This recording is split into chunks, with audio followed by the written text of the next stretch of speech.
Kids, welcome back.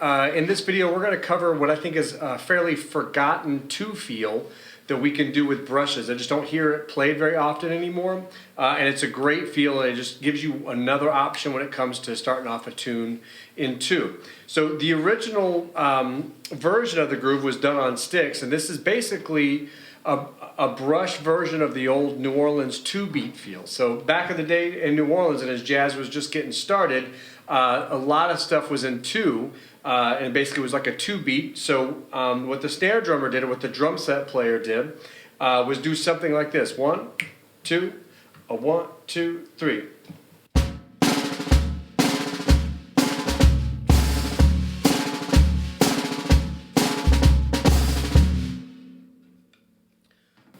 So that sound of boom, did, basically served as a balance point for what the tuba or eventually the string bass would play. So the string bass would play on beats 1 and 3, and then that snare drum and our bass drum would obviously play with the bass player. And then on beats 2 and 4, we try to fill up that space with that buzz or that roll. So we would just kind of create this little rocking back and forth between the boom, ching, sound. Now, as jazz developed and things started to smooth out, we started to use the 4 feel more. Got away from that sound, started getting to the cymbals, started getting to brushes, and everything kind of got a little slicker, a little smoother.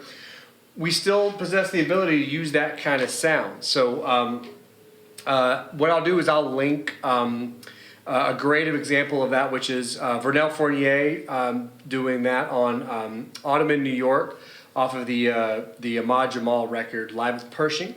But there's a ton of other versions of guys doing this, but to me that's a great version of it. So all we do on brushes is pretty simple. We just sweep both hands through beats 2 and 4 all the way back, and then we re-tap on 1 and re-tap on 2. So it goes like this: 1, 2, 3, 4.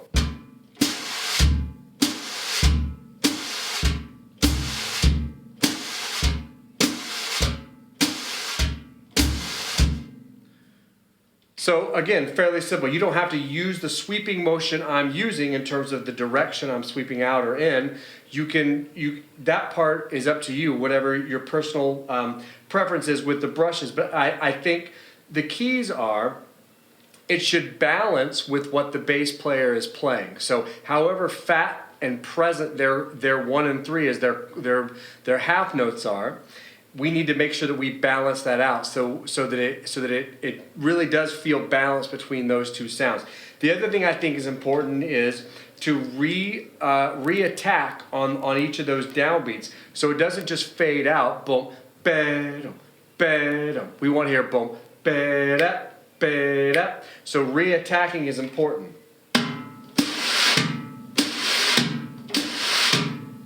So you can see there that, although I'm not, you can strike directly at the drum vertically, 90-degree angle. I'm kind of flicking at it so that it softens it up just a little bit.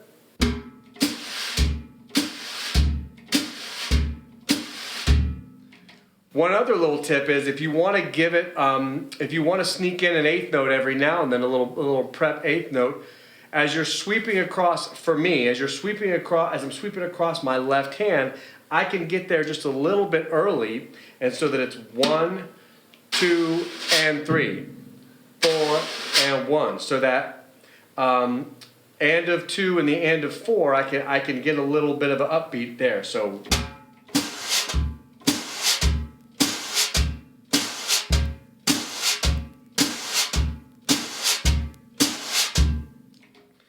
To me, that's just a variation. Either I want to do that every now and then. I like the original one better. I like to do that just every now and then, so I've got a little bit of room to manipulate that.